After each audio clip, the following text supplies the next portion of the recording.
America की सेना ने दावा किया है कि उसने ईरान पर दूसरे दौर का हमला शुरू कर दिया है। ईरान की मीडिया में रिपोर्ट छपी है कि अमेरिका के केशवा द्वीप, बंदर अब्बास और चाबहार में हमले किए जाएंगे।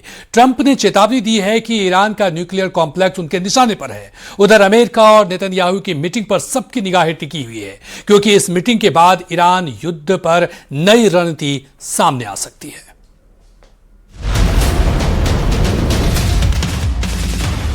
क्या ईरान दूसरे राउंड की जंग में टिक पाएगा? क्या अमेरिका और इजराइल अब निर्णायक हमला करने वाले हैं? क्या ट्रंप और नेतन्याहू की मुलाकात में तय होगा कि तीसरा राउंड का युद्ध कैसे शुरू करना है? क्या व्हाइट हाउस में होने वाली बैठक से पूरे पश्चिम एशिया का भविष्य तय होने वाला है?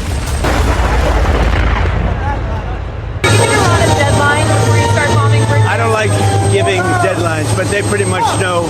They know the story. They better behave. Tehran में लगे एक पोस्टर ने ईरान के बहुत ही खतरनाक इरादे को सामने ला दिया। या ये ईरान की नई चाल है ट्रंप पर सबसे भयानक प्रेशर बनाने की? ईरान के मशहद शहर में एक बड़ा सा पोस्टर लगाया गया जिसमें ट्रंप कॉफिन में लेटे हुए दिखाई दिए। ऐसा लग रहा है कि ईरान ट्रंप को उनकी ही भाषा में जवाब दे रहा है और हथियार के साथ वो अमेरिका के खिलाफ माइंड गेम खेलने में जुटा है।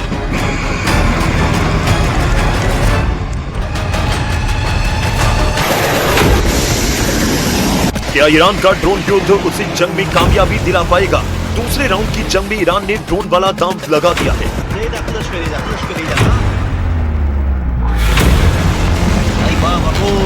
ईरान के एरबिल शहर में विस्फोटकों से लैस कई ड्रोन अमेरिकी ठिकानों की तरफ बढ़ते दिखे। हालांकि इराक ने इन ड्रोन को हवा में ही तबाह करने का दावा किया, लेकिन कई रिपोर्ट्स में दावा किया गया है कि एक ड्रोन अमेरिका के दूतावास के बेहद करीब आकर गिरा। इंटरनेशनल मीडिया में दावा किया गया कि इस तरह के करीब 8 ड्रोन को इंटरसेप्ट किया गया। यानी ईरान की स्ट्रेटेजी सीधे हमलों से ज्यादा खाड़ी में अमेरिकी ठिकानों को एंगेज करने में लग रही है। ईरान के ड्रोन हमले की तस्वीर जॉर्डन से आई। दावा किया गया कि जॉर्डन के अल अजराक अमेरिकी एयरबेस पर ड्रोन हमले किए गए। ईरान की सेना ने कहा कि उसने बैलिस्टिक मिसाइल और ड्रोन से अमेरिका के अहम ठिकानों को निशाना बनाया।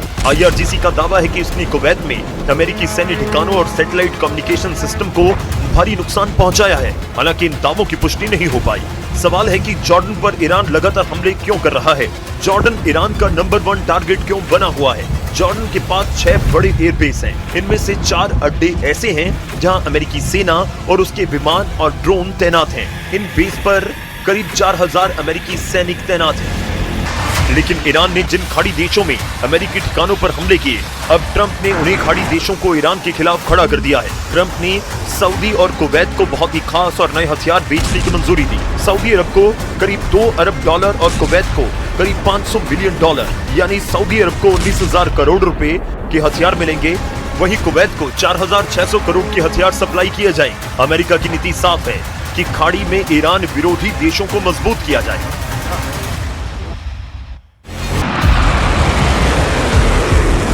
दूसरे राउंड की जंग में अमेरिका ने ईरान को चारों तरफ से घेरने की स्ट्रेटेजी पर काम करना शुरू कर दिया है। अमेरिकी सेंट्रल कमांड ने ऐसे विजुअल जारी किए जिसमें ईरान के तटीय रक्षा ठिकानों और मिसाइल साइट पर ताबड़तोड़ हमले दिखाई दिए। अमेरिका की मिलिट्री यूनिट के मुताबिक इन हमलों का मकसद केवल मौजूदा जवाब देना नहीं, बल्कि भविष्य में होने वाले किसी भी बड़े मिलिट्री ऑपरेशन से पहले ईरान की सैन्य ताकत को कमजोर करना है।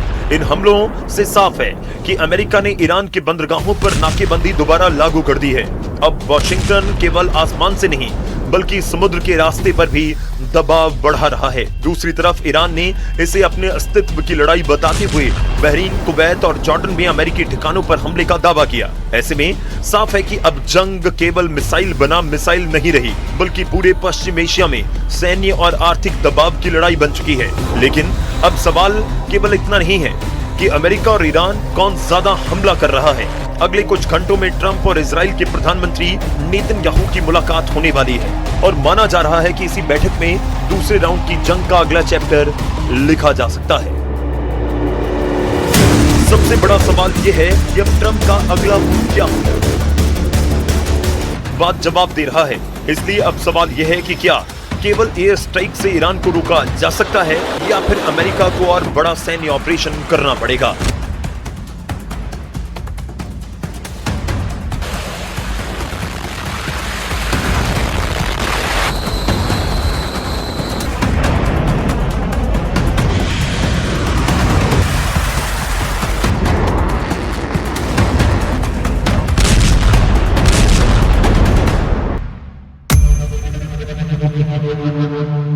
अब भी बातचीत की कोई गुंजाइश है? नेतन्याहू लगातार कहते रहे हैं कि ईरान की मिलिट्री और एटमी ताकत को पूरी तरह खत्म किए बिना खतरा नहीं टल सकता। दूसरी तरफ ट्रंप खुलेआम कह रहे हैं कि ईरान अभी भी समझौता करना चाहता है, लेकिन इसके साथ ही ये भी कह रहे हैं कि अगर जरूरत पड़ी तो फिनिश इट ऑफ, यानी लड़ाई को निर्णायक अंजाम तक पहुंचाया जाएगा। ऐसे में दोनों नेताओं की बैठक केवल सैन्य नहीं बल्कि राजनीतिक और रणनीतिक रूप से भी बेहद अहम मानी जा रही है।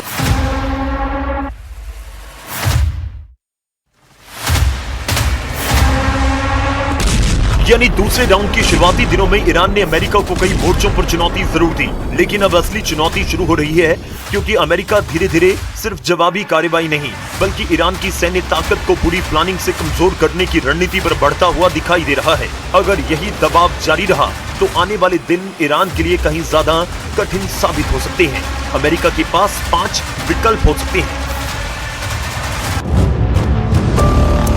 पहला, वो मिसाइल और ड्रोन लॉन्च साइट पर लगातार हमले जारी रखे ताकि ईरान की जवाबी हमला करने की क्षमता लगातार कमजोर होती जाए। दूसरा, ईरान की नौसेना और हॉर्मुज पर पूरा कंट्रोल, तभी ईरान के खिलाफ समुद्री नाकेबंदी और सख्त हो सकती है, तभी ईरान तेल और सैन्य सप्लाई दोनों मोर्चों पर दबाव महसूस करे। तीसरा, IRGC के कमांड सेंटर और सैन्य नेतृत्व को निशाना बनाना, क्योंकि अभी पूरे युद्ध को IRGC ही कंट्रोल करती दिख रही है। चौथा, साइबर वॉर और इलेक्ट्रॉनिक वॉरफेयर, जिसमें कम्युनिकेशन नेटवर्क, रडार और एयर डिफेंस सिस्टम को तकनीकी रूप से कमजोर बनाने की रणनीति अपनाई जा सकती है।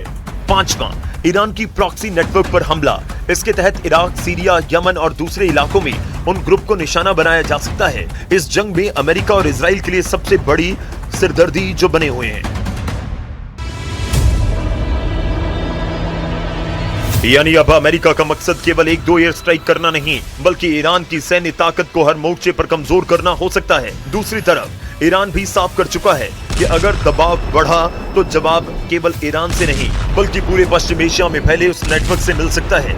यही वजह है कि ट्रंप और नेतन्याहू की बैठक केवल एक कूटनीतिक मुलाकात नहीं मानी जा रही बल्कि इसी दूसरे राउंड की जंग का टर्निंग पॉइंट कहा जा सकता है। अगर इस बैठक में बड़े सैन्य ऑपरेशंस पर सहमति बनती है तो अगला निशाना केवल ईरान के मिसाइल ठिकाने नहीं बल्कि उसकी पूरी सैन्य संरचना भी हो सकती है।